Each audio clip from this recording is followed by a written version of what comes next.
الحمد لله رب العالمين والصلاة والسلام على سيد المرسلين وعلى آله وصحابه أجمعين। শহীদি কাফেলা বাংলাদেশ জামাত ইসলামী খুলনা মহানগরী সদর থানা শাখা লবণচৌরা থানা আয়োজিত আজকে এই কর্মী শিক্ষা শিবিরের সম্মানিত সভাপতি, সম্মানিত পরিচালক ও আমার প্রাণপ্রিয় কর্মী ভাইরা, আসসালামু আলাইকুম ওয়া রাহমাতুল্লাহি ওয়া বারাকাতুহু। আপনারা সবাই ভালো আছেন? আলহামদুলিল্লাহ আলহামদুলিল্লাহ।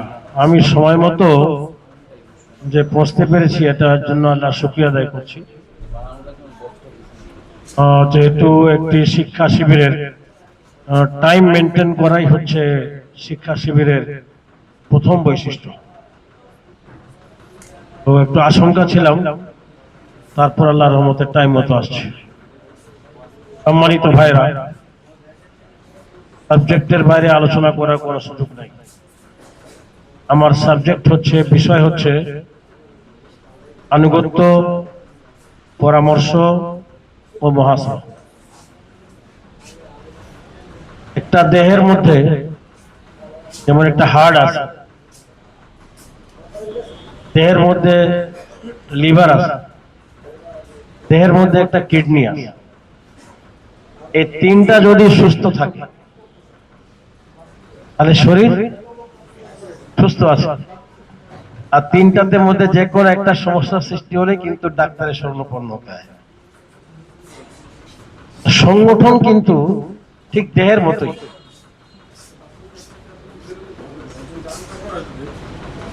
এই জন্য দায়িত্বশীলরা খুবই পরিবেশ অনুযায়ী যথার্থ বিষয় রেখেছেন যে আপনারা যারা ইসলামী আন্দোলনে যারা সামিল হয়েছে, আপনাদের এই হার্ট ঠিক রাখা দরকার,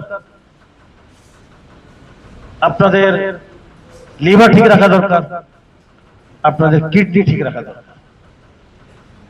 এই তিনটা যদি আপনারা ঠিক রাখতে পারেন তাহলে আপনার দেহটা সুস্থ থাকবে, তেমনি আপনার সংগঠনও সুস্থ থাকবে। এই জন্য আনুগত্য, পরামর্শ, মুহাসাবা বা ইহতিসাব। ইসলামী আন্দোলন, আল্লাহ তাআলার লাখো কোটি শুকরিয়া যে হাজার হাজার নয়, লক্ষ লক্ষ নয়, কোটি কোটি মানুষের মধ্যে আল্লাহ তাআলা আমাদেরকে যে ইসলামী আন্দোলনে শামিল হওয়া যে তৌফিক দিয়েছেন, এর জন্য আমরা সবাই বলি আলহামদুলিল্লাহ। আমাদের চেয়ে অনেক জ্ঞানী গুণী আলেম বুদ্ধিজীবী আমাদের সমাজে এখনো আছেন, দিনদার পরেজগার ব্যক্তি আছেন, প্রভাবশালী ব্যক্তি আছেন, বুদ্ধি আছে, বুদ্ধিজীবী আছেন, কিন্তু তারা ইসলামী আন্দোলনে আসার কিন্তু সুযোগ পাননি। কিন্তু আপনাদের মতো আমাদের মতো লোকদেরকে আল্লাহ তাআলা ইসলামী আন্দোলনে যে আসার যে সুযোগ করে দিয়েছেন, এর জন্য আমরা বলি সবাই আলহামদুলিল্লাহ। এখন ইসলামী আন্দোলনে যে আমরা এসেছি, এই আশাটা যাতে আমাদের মৃত্যু পর্যন্ত হয়, এটা কার উপর নির্ভর করবে বলেন তো? কার উপর নির্ভর করবে? আপনার উপর এবং আল্লাহর খাস রহমতের উপর। আপনার উপর এবং আল্লাহর খাস রহমতের উপর। সব সময় আল্লাহর কাছ থেকে রহমত আশা করবেন। রব্বানা লা তুজিগ কুলুবানা বা'দা ইয হাদাইতানা ওয়া হাব লানা মিন লাদুনকা রাহমা ইন্নাকা আনতাল ওয়াহ্হাব। সব সময় আল্লাহর কাছ থেকে সাহায্য চাবেন। কেন? যে শয়তান ইবলিস আমাদের সবচেয়ে বড় শত্রু। সে আমাদের সামনে থেকে, পিছন থেকে, ডান দিক থেকে, বাম দিক থেকে আমাদেরকে, আমাদের ঈমানকে ধ্বংস করার জন্য, ইসলামী আন্দোলন থেকে নিজেকে নিষ্ক্রিয় করে দেওয়ার জন্য ও পেতে আসে। এবং এই ক্ষেত্রে একমাত্র আল্লাহই আমাদেরকে সাহায্য করতে পারে। এই জন্য আল্লাহর সাহায্য চাইতে হবে। আর আমার দায়িত্বটা কি? বাঁচার জন্য, শয়তান থেকে বাঁচার জন্য আমার দায়িত্ব হচ্ছে যে সংগঠনে আমি এসেছি এই সংগঠনকে আঁকড়ে ধরে রাখা। ওয়াতাসিমু বিহাবলিল্লাহি জামিয়া ওয়া লা তাফাররাকু। সংগঠন থেকে বিচ্ছিন্ন থাকার কিন্তু একজন মুমিনের জন্য আদৌ সম্ভব না। এটাই জানেন তো আপনারা সবাই, নাকি? সংগঠন থেকে বাইরে থাকার কোন সুযোগ আছে ইমানদারদের জন্য? নাই। লা ইসলাম বিল জামাত, পরিষ্কার কথা। জামাত ইসলামী এই উপমহাদেশে একমাত্র একটি ইসলামী আন্দোলন, যে ইসলামী আন্দোলন 1941 সালে প্রতিষ্ঠিত হয়েছে। আর আজকে কত? 1926 সাল, 2026 সাল। পাকিস্তান, ভারত, কাশ্মীর, শ্রীলঙ্কা, এই 4টি দেশে উপমহাদেশে তো আমার জানাই আছে যে জামাত ইসলামী নামে জামাত ইসলামী পরিচালিত হচ্ছে।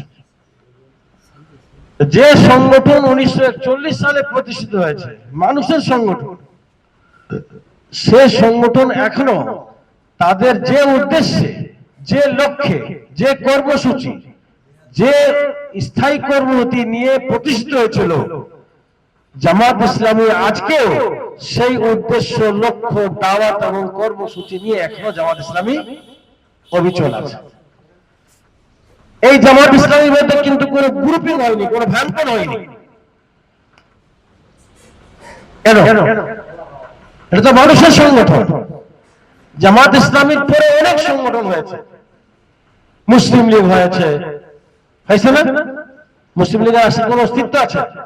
নাই। অনেক গ্রুপ, কমিউনিস্ট পার্টি, অনেক পুরাতন গ্রুপ, পুরাতন দল, কত গ্রুপ হয়েছে, বামপন্থীদের, রামপন্থীদের অনেক গ্রুপ, জাতীয় পার্টি, বিএনপি, আওয়ামী লীগ, কত গ্রুপ হয়েছে। কিন্তু জামাত ইসলামী আজ পর্যন্ত আল্লাহর রহমতে একেবারে বুনিয়ানুন মারসুসের মতো দাঁড়িয়ে আছে। কারণটা কি? মানুষের সংগঠন। কেন ভাঙন হয়নি? গ্রুপিং হয়নি কেন? বিভেদ সৃষ্টি হয়নি কেন? এটি 3টা কারণ। কয়টা কারণ? 3টা কারণ। আনুগত্য, পরামর্শ, ইতিসাব। তাহলে এটা জানতে হবে না নাকি? আপনারা যখন জামাত ইসলামীতে যখন শামিল হয়েছেন, আজকে কর্মী আছেন, এরপর রুকুন হবেন না? যখন রুকুন হবেন তখন আমির হয়ে যাবেন না? তখন তো পলিসি মেকার হবেন, সংগঠনকে আপনি পরিচালনা করবেন, সিদ্ধান্ত দিবেন। আর আগে আপনাদেরকে এগুলা জানতে হবে। আমি এমন একটি সংগঠনে শামিল হই যে সংগঠনে আমাদেরকে এগুলা জানতে হবে। গত কয়েকদিন আগে আমাদের এখানকার জাতীয় সংসদের সংসদ স্পিকার একটি কথা বলেছেন জামাত ইসলামী সংসদ সদস্যদের উপর। জানেন আপনারা? কে কে জানেন? হাত তুলে তো দেখি। ইন্না লিল্লাহি ওয়া ইন্না ইলাইহি রাজিউন। মাত্র 2 জন। কি বলেছেন বলেন তো? আর কি বলছেন?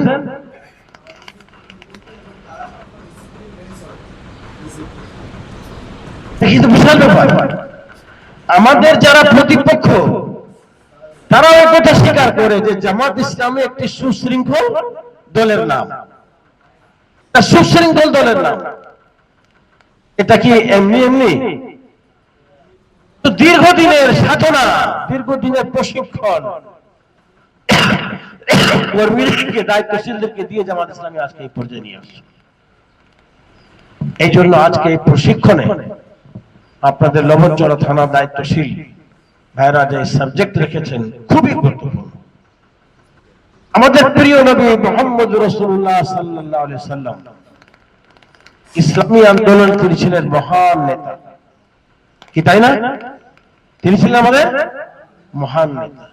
লাকাদ কানা লাকুম ফি রাসূলিল্লাহি উসওয়াতুন হাসানাহ। তিনি হচ্ছেন আমাদের আদর্শ, একমাত্র আদর্শ। তিনি যে ইসলামী আন্দোলন যে পরিচালনা করেছেন, কালিমা তাইয়্যিবা লা ইলাহা ইল্লাল্লাহ মুহাম্মাদুর রাসূলুল্লাহ সাল্লাল্লাহু আলাইহি ওয়াসাল্লামের এই স্লোগানের, এটা ছিল স্লোগান, এটা ছিল দাওয়াত, এটা ছিল মেসেজ, এটা ছিল আহ্বান। ইয়া আইয়ুহান নাস কুলু লা ইলাহা ইল্লাল্লাহ তুফলিহুন। হে মানব জাতি, তোমরা যদি কল্যাণ পেতে চাও, তোমরা যদি শান্তি পেতে চাও, তোমরা যদি নিরাপদ থাকতে চাও, তোমরা যদি অধিকার পেতে চাও, দুনিয়া এবং আখিরাতে যদি কল্যাণ পেতে চাও, সফলতা পেতে চাও, তাহলে স্বীকার করে নাও যে আল্লাহ ছাড়া আর কোনো ইলাহ নাই, আর আমি হচ্ছে তোমাদের মুহাম্মদুর রাসূল, আমি হচ্ছে তোমাদের রাসূল। যারা এই দাওয়াত কবুল করেছে, আল্লাহ রাসূল তাদেরকে এই প্রশিক্ষণ দিয়েছে, আনুগত্য, পরামর্শ, মহাসা। এখন আসা আনুগত্য। আনুগত্য ইতাআত, আরবি শব্দ হচ্ছে ইতাআত।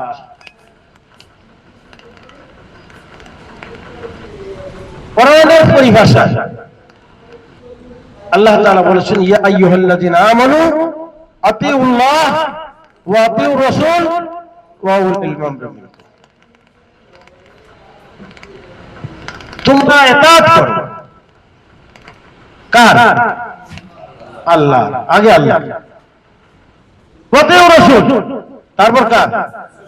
রাসূল, ওয়া উলিল আমরি মিনকুম, তারপর কি? দায়িত্বশীল। একেবারে সোজা মেসেজ আল্লাহ পক্ষ থেকে। এর বাইরে কিন্তু আনুগত্য করার কোন সুযোগ নাই। আছে?